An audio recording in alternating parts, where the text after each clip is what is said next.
It is getting hotter and hotter as we are still proceeding with our political discussion. There is a man known in this country with the name Mutahi NGUNYI. Mutahi NGUNYI is bringing a dossier to Kenya Kwanza administration. And let me just read whatever NGUNYI is saying. Ruto rejected the Finance Bill 2024. Fact, what more do you ask of a constitutionally elected president? The will of the people prevailed.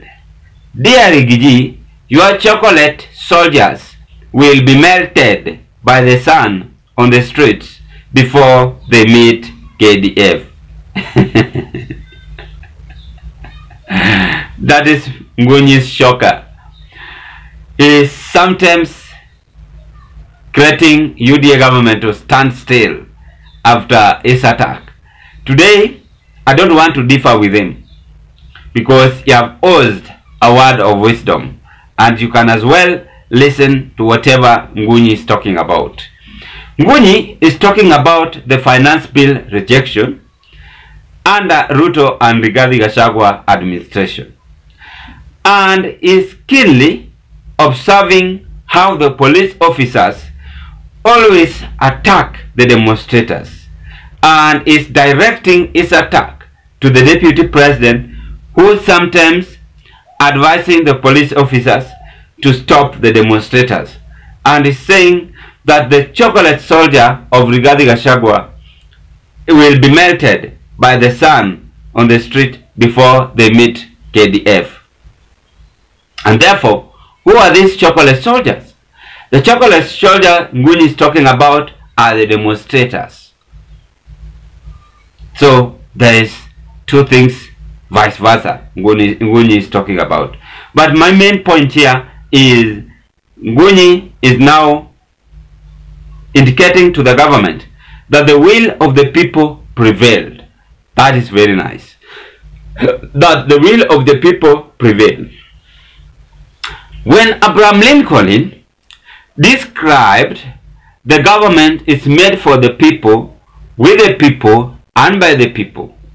Therefore, Lincoln was right and was keen observing whatever is always taking place in the government, if not keenly detected earlier. So as the government is made with the people and for the people and by the people, the big question we must ask ourselves, how is Ruto going to handle this finance bill?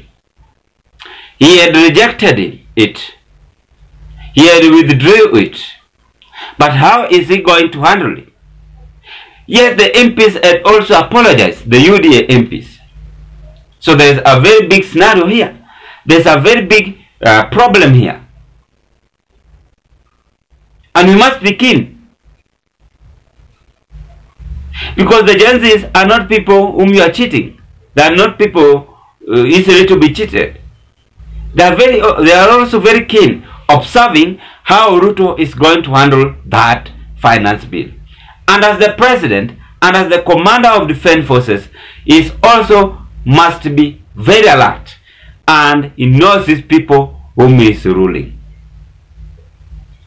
So Mutahi NGUNYI'S shocker is directly attacking the government administration, not political discrimination. No, it's keenly telling the government that people's thought or power had been prevailed on that finance bill, and therefore both Riggy and William Ruto must be adhered to that situation. So there is nothing to hide. It is upon Ruto to call a spade in order to run this government. Kenyans are no longer being cheated.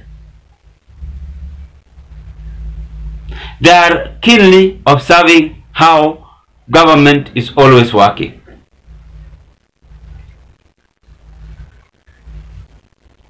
So there is no room to be pampered but just to speak the truth, from the MCS up to the presidency.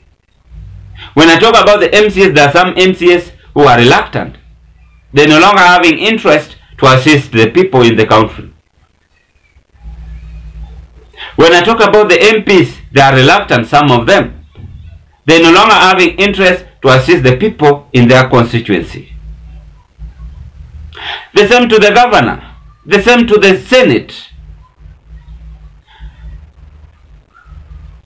So there is no time for reluctant. And I'm really appreciating the energetic youth who have stormed the government and making the government wake up from its slumber. And let's hope that things are going to change in the meantime. Because if they have not changed anything, then we are still going to, the majority of them are still going back to, they will still go back to the street, to demand their justice. That is why NGUNYI'S is saying that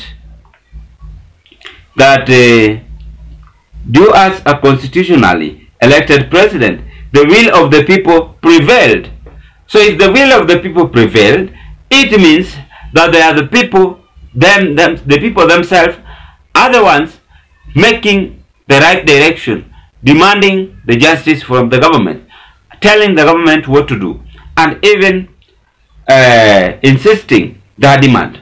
As much as the president is having his own advisor, the deputy president is having his own advisors, the MPs, the governors, but they must also listen to wananchi. Or else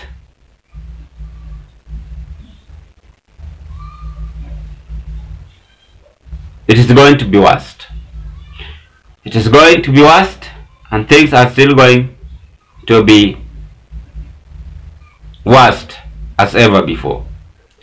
That is why NGUNYI'S is saying that your chocolate soldiers will be melted by the sun on the streets before they meet KDF. Is raising that alert to Rigathi Gachagua.